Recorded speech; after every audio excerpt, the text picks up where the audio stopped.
Good afternoon, ladies and gentlemen. It is a very exciting day to be in Ashland Arrow. We are honored today to have in our presence our most famous alumni, Colonel Robert Springer. Colonel Robert Springer is a 1960 graduate of Ashland High School. He's a 1964 graduate of the U.S. Naval Academy. He also attended the U.S. Navy's Top Gun Fighter School. He is a Vietnam veteran, having flown hundreds of combat missions in Vietnam. In 1980, he was selected to be a U.S. astronaut and then went on to fly 2 missions in space, one on the shuttle Discovery and one on the shuttle Atlantis. He has consulted on many more missions to outer space and serves on many business boards and many leadership groups throughout his career. We are absolutely honored to have him today, and without further ado, I will turn my mic over to Colonel Robert Springer, who's entering from the back.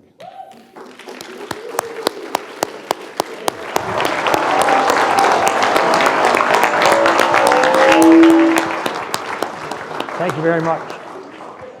It is a real pleasure to be here, and to put things in perspective, as I look out as a field of very, very young faces. So I actually, I said graduated from high school in 1960, flew my space flights in 1989 and 1990. So it's been over 30 years since I flew in space. So things have changed a bit, but things haven't changed. So there's a lot of things we're pursuing today that we've been working on for years, and continuing to make some real interesting progress. And what I'd like to do is share that with you. I did get a chance to fly on the space shuttle, and as you can see up there on the screen, we like to think of the shuttle as leading exploration in the 21st century. The space shuttle was actually on the drawing boards way back. If you go back in time to when we were thinking of putting a man on the moon at the same time that Neil Armstrong was doing that, we were actually planning and building the space shuttle, and it took a few years to put that together. But so that all has been in the works. We flew our last flight in the space shuttle in 2011. Today we're still flying in space, going to the International Space Station and using commercial vehicles to do that. So there's been a considerable amount of change, and that is really, really key to what I'm going to talk about. So graduated from Ashland, and one of the things I want to give you an idea about when it comes to getting selected for things like the Naval Academy or the astronaut program or whatever that. I mean, it never hurts to work hard and to really dedicate yourself to it, but a good bit of it is not so much chance, but opportunity. And it's a word you're going to hear me use a lot, because one of the things I like to tell young people is you have to be aware of the opportunities that are out there for you and seek them out, and then when you do, take advantage of them. Now, 100% of it doesn't always work out. Did everything, can I tell you that every single job I ever had in my entire career was absolutely perfect? No, it wasn't. I mean, that's life. It doesn't work out that way. But I've been very fortunate, very blessed to have had a whole bunch of opportunities I was able to take advantage of. Had a chance upon graduation to go ahead and go to the Naval Academy, and even that was a unique. What year group are you guys mostly in? What age group? Juniors, seniors? Seniors, okay. Well, how many of you plan to go to college? Okay. How many have put your applications in? How many have heard back? Not too bad, all right. So this is the way it worked out for me. I had applied for a variety of scholarships. I had a scholarship to Cleveland, up in Cleveland, but I had also applied for Navy ROTC scholarship, and at the end of that process, I'd been selected for the ROTC scholarship, but somebody had asked me, are you all interested in going to the Naval Academy? And I said, I didn't know a thing about the Naval Academy, by the way. I didn't have anybody in my family in the military or anything like that. So I said, the correct answer was, yes, sir, I'd love to go to the Naval Academy. And the reason why is I could do that for no cost to my family. We had other kids we needed to go to school, and by not having to pay college tuition and all that. Fast forward, I actually applied to the Naval Academy in January of my senior year.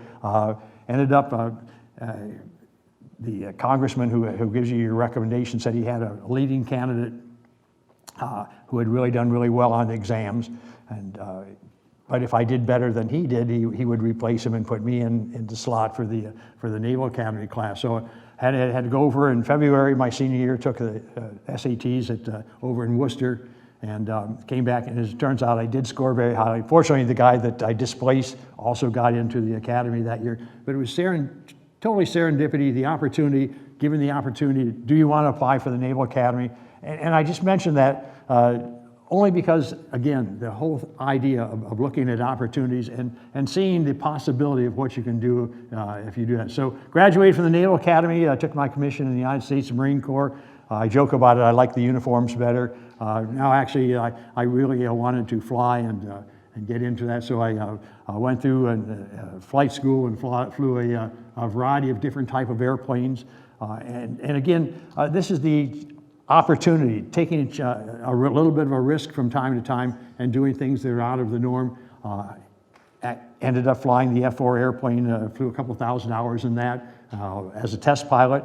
Later in my career, I ended up flying some 20 or 30 different types of aircraft. One of our current first line fighters, the F-18. This was an early model of the F-18 that I had a chance to fly. And as I proceeded through the time in the Marine Corps, they come along and they give you, well, the Marine Corps says they're going to give you an opportunity. Beware when people say that opportunities, it's like we're from headquarters, we're here to help. It may not be the help you wanted, this may not have been the opportunity. And they said, well, we're going to transition you into helicopters. Not something I really wanted to do, but again, it was an opportunity, and I got a chance to fly both Hueys and Cobras and get an incredible amount of experience that was very important as I applied for the astronaut program. Along the way, before Top Gun was a movie, I was very fortunate to be able to get selected and go through the Top Gun school. It's an old movie these days. Have any of you seen a Top Gun movie? Yeah, it's pretty, about the only thing in the movie, by the way, that's just totally false. There is no Top Gun award. They don't point that out in the movie. If you read about why things like that happened, they needed a controversy, and the Top Gun award, Maverick was fighting it out with, what was the other guy, the other character? Iceman, thank you, yeah, for that top award. So that was part of it. And an interesting thing about the thing that I extract from that I want to talk to you about a little bit is the decision-making process. Because everybody thinks that in watching the Top Gun things, it's all about how good you are at flying. And actually, it's really how good you are about decision-making. Here's the scenario, whether you realize it or not from the Top Gun movie. When you set up for that kind of aerial combat, you get two fighter planes, and we'll just use it, there's an enemy fighter plane and your fighter plane, and you start some 50 to 75 miles apart, and you're kind of tracking each other, looking at each other head on, and then you pass. Well, when you pass, each of those airplanes is going about 650 miles per hour, 650 to 700 miles per hour. So your total closing speed is somewhere over 1,000 miles per hour. And at that point, the fight starts, and you enter into a very rapid decision-making mode. And the guy who can solve the equations, decide in that decision-making mode, make the fastest and best, most opportune decisions, wins the fight. There's a whole school of thought that goes into something called the OODA loop, O-O-D-A, observe, orient, decide, and act. And the whole scheme of that is training yourself to be very quickly recognize the situation you're in, take advantage of the situation, and then solve the problem. That was certainly true in the shuttle. We'll talk a little bit more about the complexity that's associated with it, but I learned that. So in the late 1970s, this is something that appeared in the Houston newspapers. Do you want to dream of being in space? And interesting enough, I like to tell this story because one of my best friends, also from the state of Ohio, he wasn't in the military, he was has a PhD in physics, and he can tell you when he was 5 years old that he knew he wanted to be an astronaut. And he pursued that career. He actually applied, I think, 5 times for the astronaut program before he finally got selected. In that case, and his dream was truly to become an astronaut. And sometimes people say, follow your dreams. Well, that's a good thing. In my case, again, just opportunity. I actually, when I saw the advertisement, a friend of mine that I'd gone to graduate school with came over to my house and said, "Are you going to apply for the astronaut program?" And I said, "No, I really hadn't thought that much about it." And he said, here, and he handed me the application form. He said, why don't you fill it out? I did, filled it out, and ended up getting selected that year. So you can see the requirements there. They've actually upped the game a little bit these days. Last class of astronauts are selected. 18,000 people applied. They selected 8. So it's a very tough route to go down through. The key to it is all comes about in the most interesting job interview I've ever done in my life. Now you've down selected, in my class, 10,000 people applied. They down selected at 200, 20 at a time. We came to the Johnson Space Center, went through a week-long evaluation process that culminated in an interview. And you were sitting in the interviewing panel was some of the older astronauts, the Apollo and Gemini astronauts were actually on the interview panel. And they set you in the middle of the semicircle there.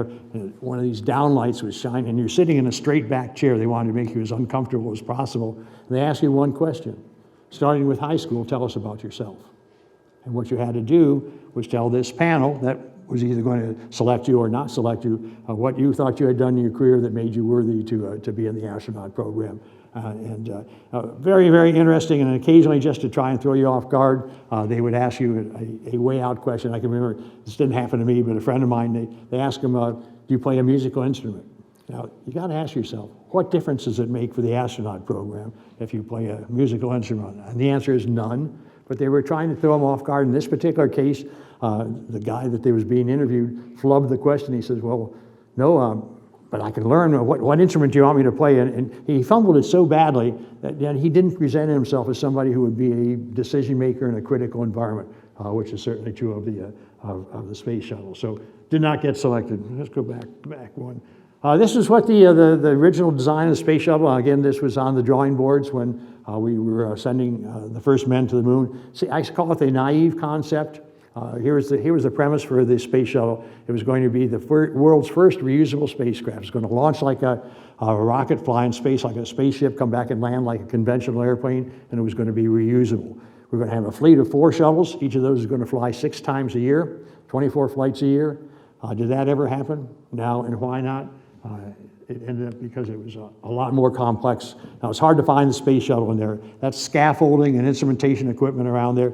So instead of being really simple like that simplistic concept of it, it was actually more involved, more complicated than anybody ever thought. It actually took a team of 3 different shifts of people working round the clock, about 200 people per shift, 24 hours a day, 6 months to fix the shuttle. And the reason why, as I've already alluded to, is the complexity that goes along with it.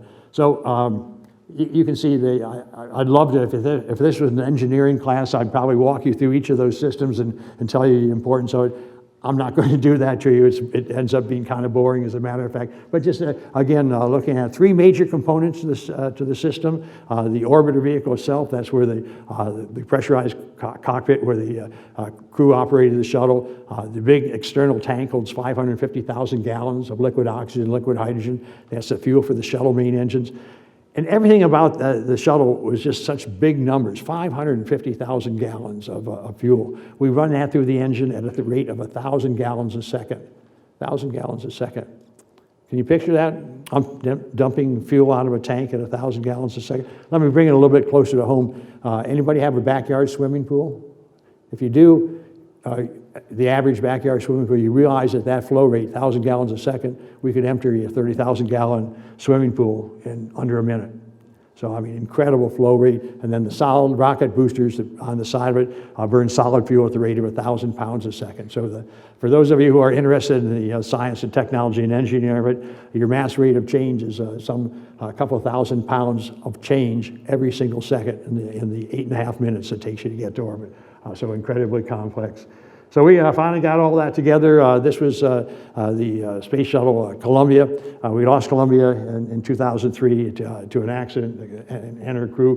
But in 1981, we were getting ready to launch. Really was the dawn of a new era in space, a reusable spacecraft.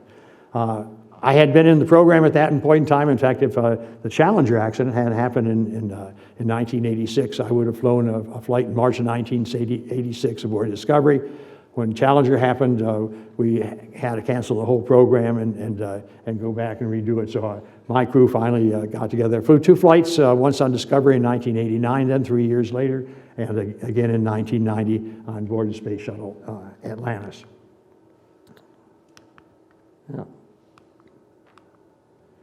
I talked a little bit about the complexity of it. This is what the cockpit looks like. The one on the left is the one that I flew. Very, very ancient. The computer technology in there was absolutely Stone Age type things. You have more capacity on your cell phones than we had in the computers that ran the shuttle, just to give you an idea of the complexity of it. 3 computer screens and a whole lot of what we called hardwired switches and gauges. When you put all that together, there's some 2,500, 3,000 different computer screens or switches, and we did update that then later on in the 1990s, replaced that with the cockpit that you see on the right up there. It really, really improved the computers and had now a total of 9 computer screens. Had an interesting side effect to it, because something that I had to deal with on my first flight, because we had so many of what we called hardwired switches and gauges.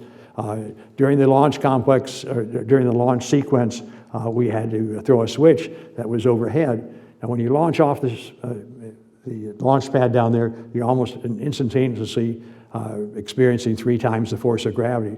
And although that's not totally impressive, very, very difficult to reach your arm up and throw an overhead switch. That's the way we did it. As we got to having the new computer systems on board, we did everything through the computers. A lot easier to reach down next to your knee, type in an address and a command on the computer to be able to activate a command.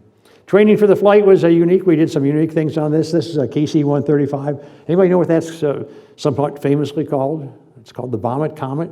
We'd go out and fly a series of parabolic arcs, as you can see up there. So you take the airplane, do a 2G pull-up, and as you went over the top of that arc, you push forward on the stick, and you would actually get about as much as 90 seconds of true weightless conditions. And you're just as weightless there as you're going to be when you get up there on orbit. Now, 90 seconds may not seem like a lot of time, but it was enough to go ahead and get used to experiencing true weightlessness, true zero gravity, and it was a good way of training. We'd go out and fly about 200 of those parabolas during a testing session, and one of the things they always recommended is if you're going to go up and fly on what we call the Vomit Comet, we recommend you taking an anti-motion sickness drug. Trust me, the last thing you want to do is puke in space. It's no fun at all. You can only imagine that one. One of the other things, a lot of training, and again, the amount of detail that we went into with all of that was absolutely impressive. Here, using what we call the neutral buoyancy laboratory, a big water tank, where we get into the suit that you see me wearing on there, weighs about 300 pounds. Yeah, I don't look that strong, do I? So 300-pound suit, and you get inside the water tank, get neutrally buoyant in the water. Neutral buoyancy, if you've ever been in a swimming pool, let yourself just float and hold your breath, you'll achieve a degree of neutral buoyancy in there. So, but you can't hold your breath forever, so we get inside the suit and practice doing the same types of iterations inside the water tank, and it's a good simulation again of the effects of weightless conditions in space. So we put all that together, finally got ready for my launch in 1989. You can see Discovery on the launch pad there, getting ready. Now, these are very comfortable flight suits that we wore while we were doing our aviation training, but when you go into space, you actually launch in the full pressure suit, about 100 pounds weight, fortunately not that 300 pounds suit that we wear for the spacewalk, and getting into the vehicle. And of course, it's vertical on the pad, so it would be like taking the seat you're sitting in there now. If you can think of wearing a 100-pound suit, tilting 90 degrees backwards, and being in that position, strapped in very tightly, being in that position as you waited for the launch. Okay. There we go. Normally we're on that vertical position for about 2 hours before the flight. Not so in my first one. The weather rolled in. If there's lightning within 25 miles of the launch site, you will not launch. So my crew and I, instead of launch at 8 o'clock in the morning, spent an additional 4 hours. So a total of about 6 hours inside that 100-pound suit, laying on your back. And trust me, really fatiguing. In fact, they thought about canceling the mission on that day because they were afraid the crew was too tired. But we finally did get the go-ahead and get to launch. Now, you've spent, in my case, almost 6 years in training for that flight, and it all comes together. When you do the startup, the shuttle main engines, they actually ignite 6 seconds before liftoff. That allows the temperatures and pressures to stabilize, and if everything looks good, the computer sends a command, and you ignite those solid rocket boosters, and you just absolutely leap off the pad. Once you hit with that 7 million pounds of thrust from the shuttle solid rocket boosters, as you clear the top of the launch tower, you're pulling 3 times the force of gravity, and you're traveling over 200 miles per hour, almost instantaneous after launch. Inside the cockpit of the shuttle, everybody has their own area of responsibility to look at from the switches and gauges, and this is where all the training takes place, and this is where the whole team concept and the working together is really part of it, because you're depending on each other everybody to do their job properly as you're accelerating up through the atmosphere. We ride those solid rocket boosters for 2 minutes and 10 seconds. Incredibly dynamic ride. At that point in time, we jettison those off. They fall back in the ocean and land in the ocean, and then we continue on for an 8.5-minute flight that it takes to get into space.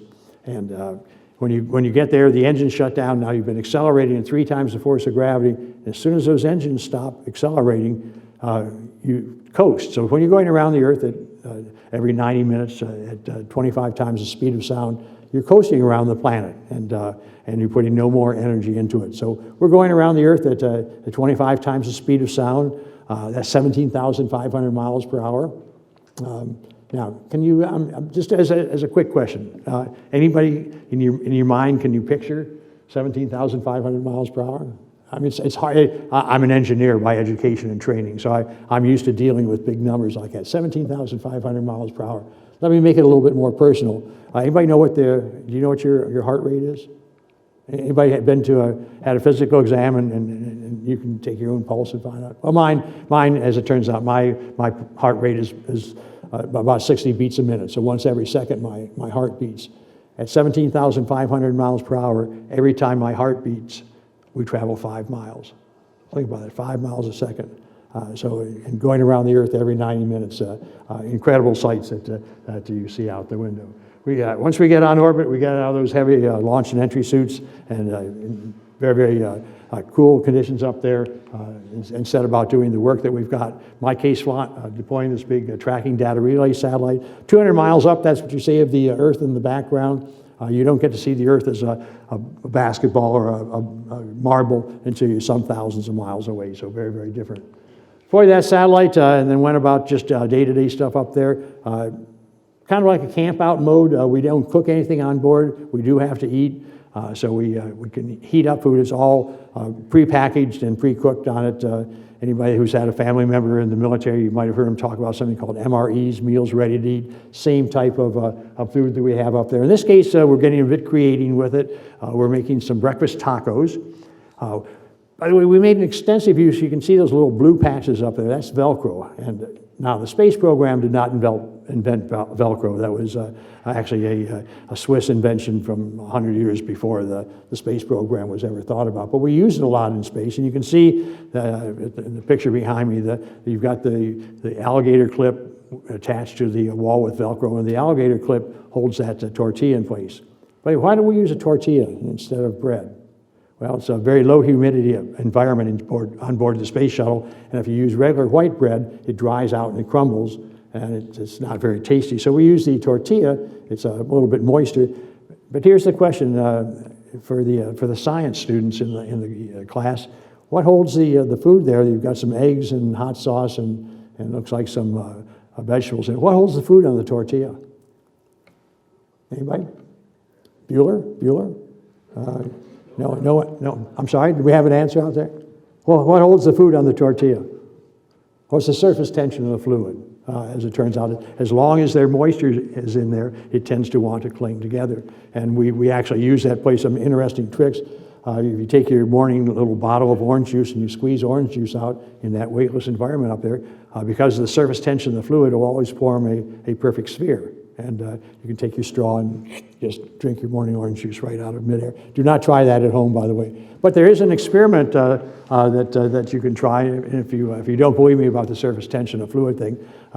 Probably better do this on your mom's kitchen at home instead of in the cafeteria. But take a water glass and fill the water glass up with water until it just starts to overflow. And then if you look at you kind of scoot down and look at the edge of that, you'll see a bit of a meniscus in there, and the water molecules actually pile up in the middle of that glass, and when it gets the edge, gravity takes over and they fall off. But you can actually see that surface tension effect in a glass of water. So but in space with no gravity, it's a very powerful force, and will hold that fluid together.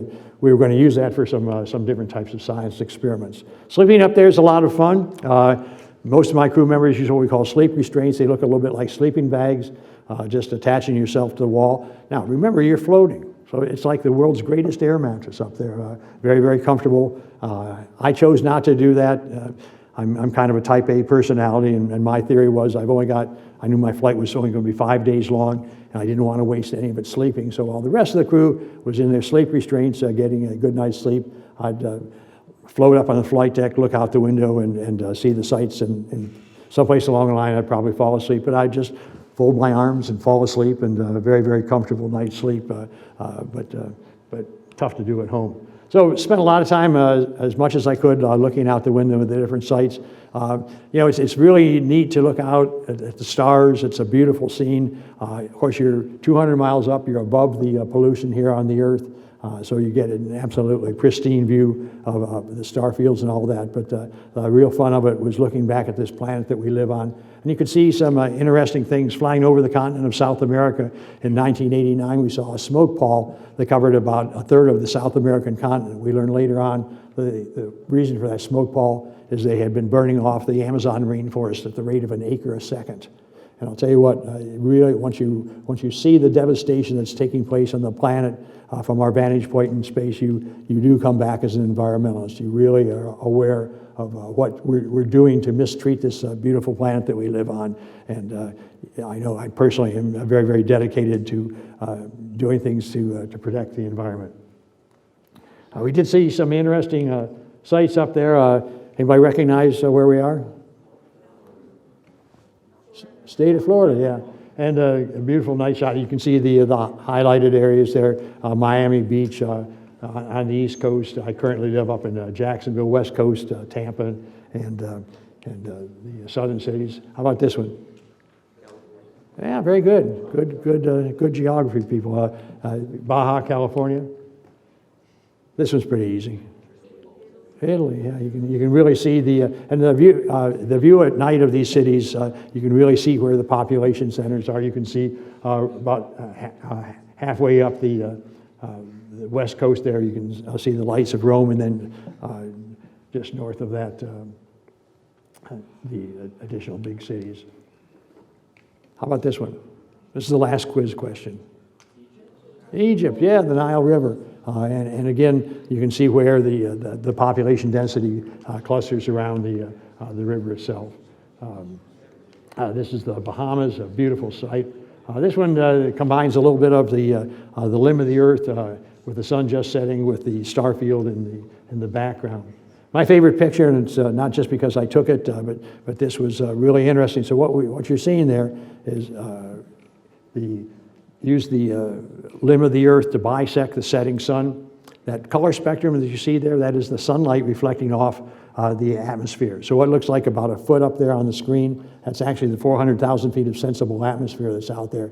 I'll tell you what, it's that atmosphere that protects this planet. Again, from the environmental standpoint, you realize what a fragile planet we live on, and I'll tell you what, all of us who come back from space, you do come back with an increased appreciation for the environment.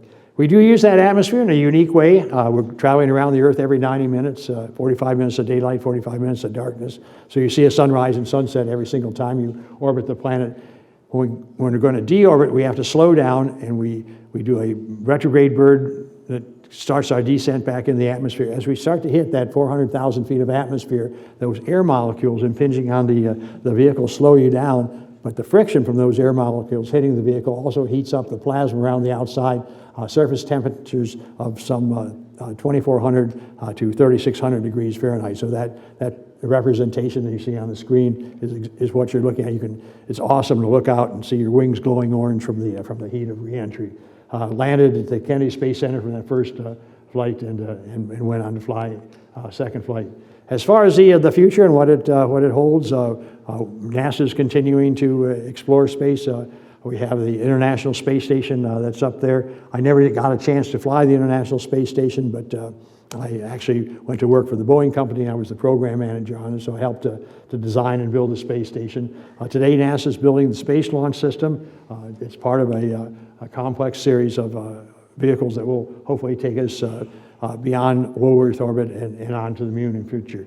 And you probably heard more about this than you have about the shuttle program and all that since the shuttle stopped flying in 2011. What we call commercial space, Elon Musk and SpaceX, Jeff Bezos, and the Blue Origin that are doing the commercial production. And I tell you what, that's where the future lies, both from the standpoint of work here on the planet to go ahead and use commercial funding to build the next generation of spacecraft, and then the excitement of having to be able to hopefully get beyond Earth orbit to the moon and to Mars sometime in the next decade or so. So we're going to continue our pursuit of space. It's an interesting new frontier. There's no end of challenges that are out there, and I was very proud and pleased that I had a chance to participate in the program, take some of those lessons and bring them back here to Earth and share them with folks from time to time. Again, it is the new frontier. It's where we're heading, and with any luck at all, sometime by the end of the next decade, have people set the first footsteps on Mars.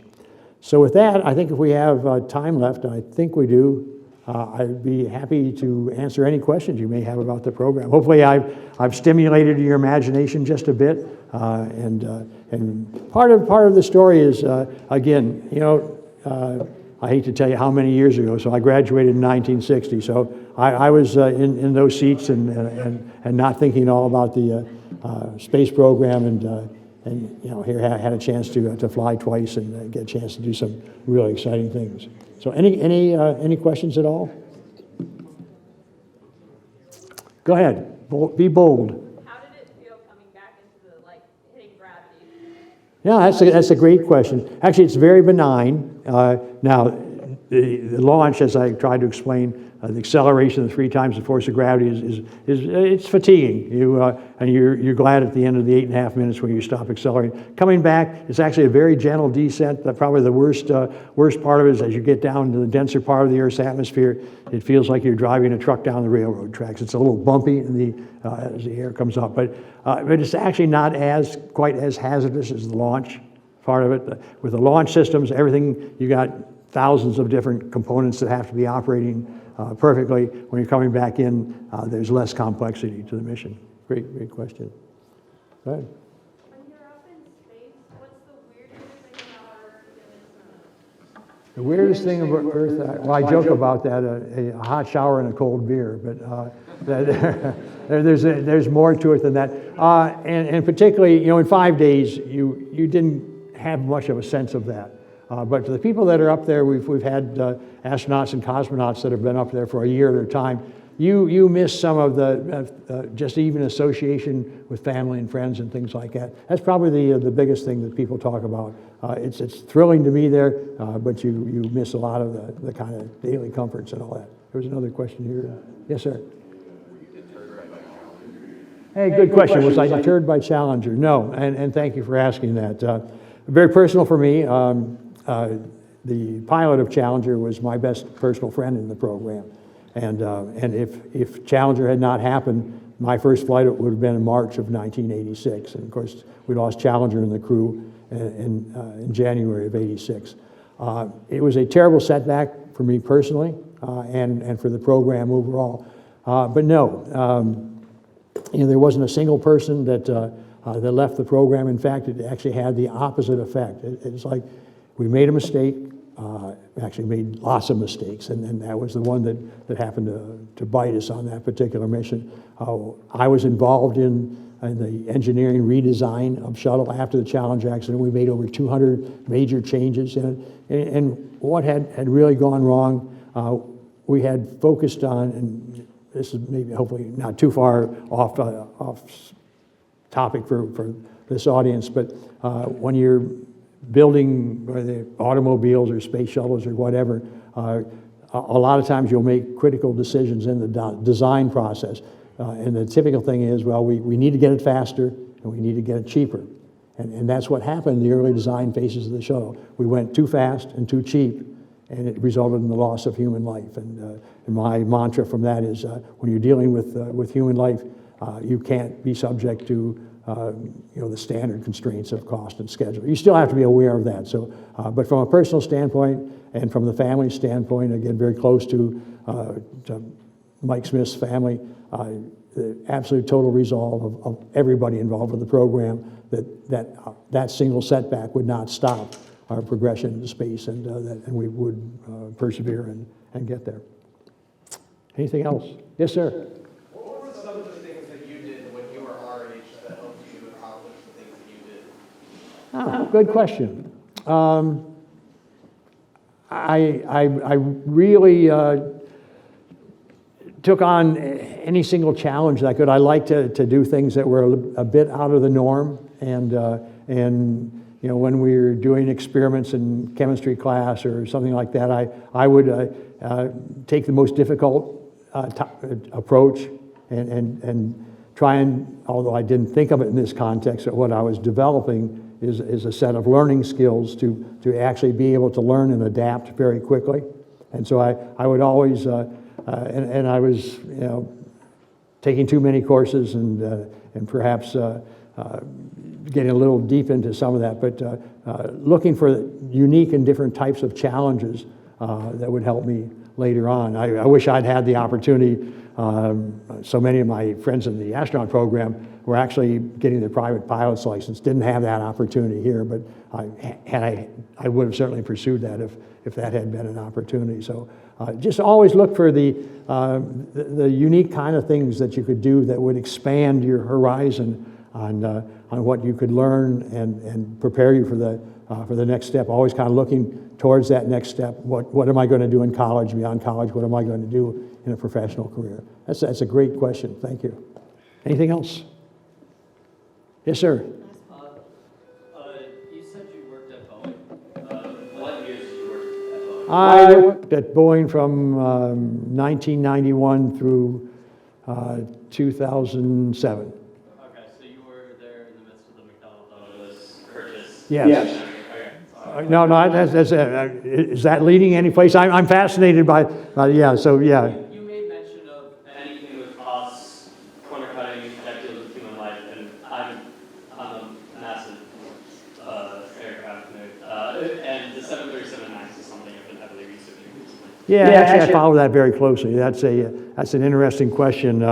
I'm familiar with the 737 MAX issue, the two airplanes that were lost with all the people on board. And the truth of the matter is that in the design and certification of the airplane, Boeing screwed up big time. And the second biggest mistake they made is when they realized what had happened, they didn't admit the error, and they should have.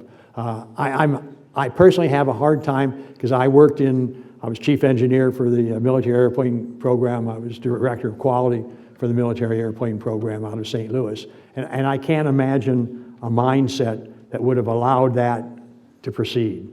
But as I was just pointing out, it was a decision based more on cost and schedule than it was on human life, and that's lamentable. You ought not to do that. So Boeing was really, and finally, as all that played out, if you're familiar with it, Boeing did fess up, but they should have done that day one. They should have said, yep, we made a mistake, we own it, we'll fix it. And as lamentable as it was, those things happen in life, but they from the CEO on down, and I would tell this to his face, they blew that decision, just absolutely, totally blew it. Great question. I think that has to be the last one. Does, yeah. Well, thank you all very much for taking your time and letting me explain to you.